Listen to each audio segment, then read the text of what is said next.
Buonasera. Oh, mamma mia, ci ha fatto sentire giovani a me, Sì. Marco Maddaloni. Tra 60 secondi Marco. l'intervista a Rosario Miraggio. Grazie Marco di essere venuto, grazie davvero.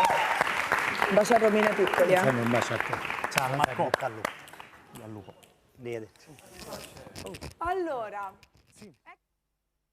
Io ci sarò se tu eccoci qua con Rosario Miraggio. Il 16 maggio è uscito su tutte le piattaforme il nuovo album Uguali a me.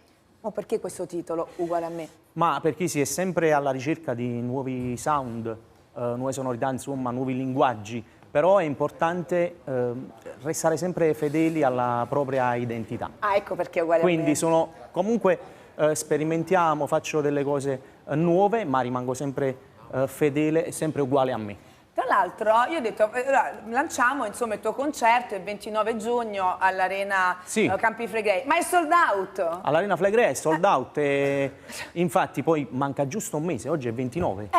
Come si fa se è sold out? Dove possono venirti a vedere? Ma sicuramente ci sentire? sono tante date, quella sarà la prima di tante date in giro per l'Italia, poi da ottobre in poi ci sarà tutto il giro non solo italiano ma anche europeo, cioè Che bello, Belgio, Svizzera, Germania, faremo un po' il giro dell'Europa e magari pure in America. Senti, ma quando stai lì in questi palchi così importanti, internazionali, ti guardi quando eri piccolo? Cioè Sì. ti guardi indietro e dici, ma pensa a te Rosario dove è arrivato? Sì, il mio pensiero, il primo pensiero va sempre a mio padre, perché lui è quello che ha sempre creduto in me.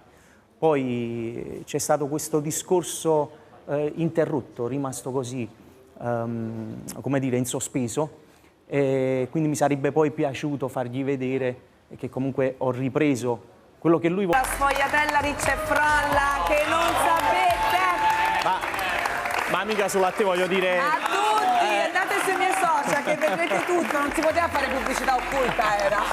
Certo. Rosario Miraggio! Grazie Rosario. Grazie a voi.